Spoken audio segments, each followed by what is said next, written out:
Honored that you are giving a speech to us. Thank you.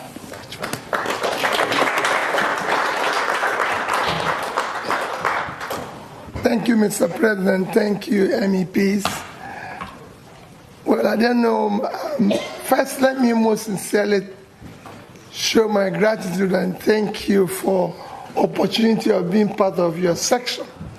It was a very good listening how discussions go on. The first question people wonder is, why am I here? I'm just here to be able to start a conversation because I found out that the European Union, or most countries of Europe and the Western world, actually have little knowledge about Nigeria and Africa in general. And because of it, in their decision, in their thinking, they rarely bring Africa into perspective. I said to them, it is time to rethink. Africa today is the last frontier of global development. It's the second biggest continent in terms of size in the world, the second biggest continent in terms of population. It's a continent that has the highest amount of natural resources. It's a continent that has vast uncultivated land, a continent with young population. 60% of African population today is young.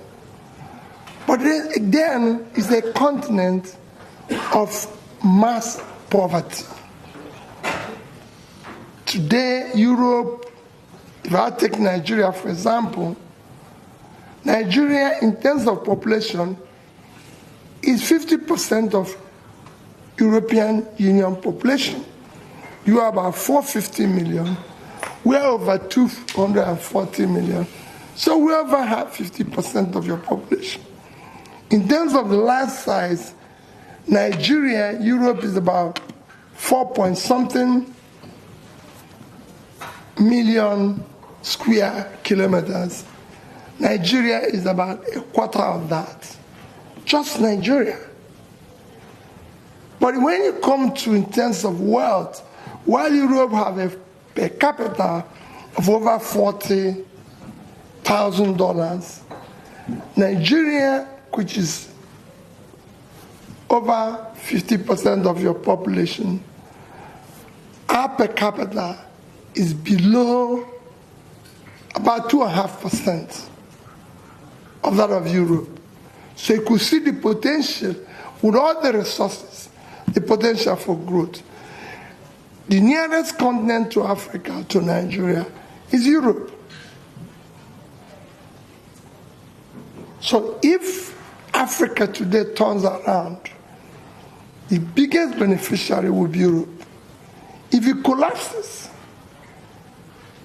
the consequence will affect you more. And I believe that we have so many commonalities that we can work together and everything. And what is the problem of Africa? The problem of Africa remains leadership. To have a political leadership that is competent, that have the capacity, compassion, commitment, and character to be able to deal with the issues of corruption, law and order, focus on investing in critical areas of development, which is health, education, and pulling people out of poverty. It was discussed here that we have issue of killings, which again, people can say is genocide, people can say is Muslims versus Christians and everything. Are there killings? Are there criminality? Are there kidnapping? Yes. But we have to look at the issues that are driving this. When you have a huge population For example, Nigeria have over 100 million people living in multidimensional poverty. You have millions of out-of-school children, or those who didn't even go to school at all. With mass poverty and mass uneducated people, you have room for easy recruitment for all forms of criminality, which is what is now driving us of killings that we need to deal with. And that we're moving around, I'm moving around and saying, we need support. We need you to help us to overcome this and be able to create a clear developing environment that will also benefit you, because it's a huge market for you.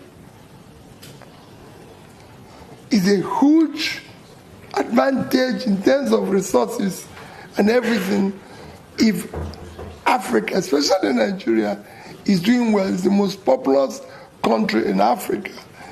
It's about 1/6 of African population is Nigeria. And it has all it takes to be a huge market that Europe, just like Africa, can have. And to turn around Africa, you must turn around Nigeria. Because it's the country that will drive the rest of Africa. To develop Africa, which will benefit you, you must start from Nigeria.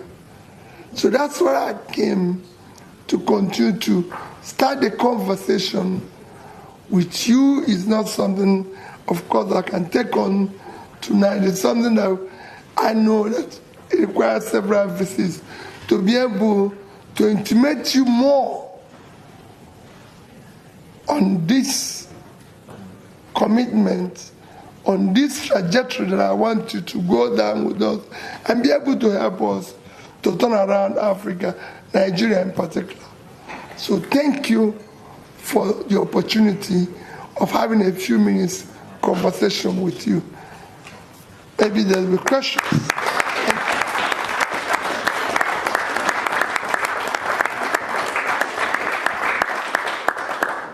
Thank you very much. I have a question, because after that we will also have a discussion about